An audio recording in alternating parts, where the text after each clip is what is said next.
Je commencerai d'abord par féliciter les 12 Guinéens et Guinéennes qui ont été retenus pour se présenter à l'élection présidentielle. Naturellement, ma première félicitation s'adresse à mon candidat, le professeur Alpha Condé. Et je félicite aussi surtout l'UFDG de par son président qui, cette fois-ci, fait de la politique. En acceptant de venir à l'élection présidentielle, nous ne pouvons que nous réjouir. En tant que Guinéen, je suis satisfait de cette prise de position par le président de l'UFDG. C'est une très bonne chose, car comme l'a souhaité le président de la République, nous avons toujours dans ce pays, depuis qu'il est là, souhaité avoir des élections inclusives. Réellement, c'est à notre corps défendant que certains partis n'ont pas participé à tort aux élections législatives et au référendum. C'est très regrettable. Mais maintenant, si la raison prévaut, je ne peux que m'en féliciter et c'est une très bonne chose. Il y a l'homme privé, il y a l'homme d'État. Et un homme politique, c'est celui-là qui sait prendre des décisions qui s'imposent à des moments difficiles, même à contre-cœur. C'est ça la raison d'État. Et moi, ce qui m'intéresse réellement, c'est la grandeur de la Guinée. Il faut qu'en Guinée, qu'on arrête de personnaliser le débat. En Guinée, la Guinée est un tout. Et notre vocation en tant que Guinéens, c'est de servir notre pays, servir notre nation. Donc les intérêts supérieurs de la nation guinéenne sont au-dessus de tout le monde, qui que vous soyez dans la galaxie politique. Alors, si les Guinéens sont capables maintenant de s'entendre pour aller à une élection majeure comme l'élection présidentielle, je ne peux que m'en réjouir. Car vous n'êtes pas sans savoir que l'élection présidentielle est la clé de voûte de nos institutions. La clé de voûte, j'insiste bien. Alors, ne pas prendre part à un tel enjeu déterminant, c'est vraiment trahir ses militants. C'est pourquoi je suis content que l'UFDG y participe.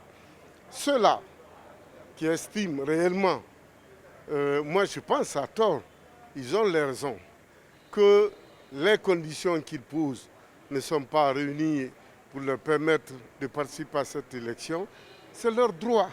Nous ne leur jetons pas la pierre, mais seulement qu'ils ne nous empêchent pas non plus de continuer la marche vers le progrès. Nul n'a le droit d'arrêter la marche du peuple. Et cette marche est inéluctable. Donc, c'est avec bonheur que je retrouve mon pays. Et la présence de Malick Sanko n'est pas nécessaire sur le sol guinéen pour organiser réellement ce qu'on lui a confié. La zone spéciale de Conakry qui nous est confiée, mes amis sont à la tâche, mes camarades sont à la tâche, nos militants sont à la tâche et je crois que je n'ai pas encore la dernière information. D'ici la fin de semaine, c'est certain que le RPG Arc-en-Ciel lancera sa campagne à Conakry, c'est ça? Le 17. Donc le 17, vous le verrez, que cette campagne va commencer. Nous n'empêcherons personne réellement de faire sa campagne, que personne ne nous empêche de le faire. Et à partir du moment où le principal opposant, l'UFDG, est présent, moi je pense que, ça veut dire que la nouvelle constitution, puisque c'est par ce biais que tout le monde se présente, le président a eu raison de la proposer. Les élections législatives sont rélégitimées par ceux-là qui l'ont contesté. Donc, la République est en marche. Donc, bienvenue à la campagne. Je souhaite que le meilleur gagne, mais je suis certain que le meilleur, c'est le professeur Alpha Condé. Pourquoi? Parce qu'il faut se dire aujourd'hui, comment était la Guinée avant 2010? Comment se trouve la Guinée après 2019 et 2020? C'est à cela qu'il faut répondre. Et quand je dis de ne pas personnaliser réellement le débat, le problème guinéen est un tout, ce n'est pas qu'institutionnel.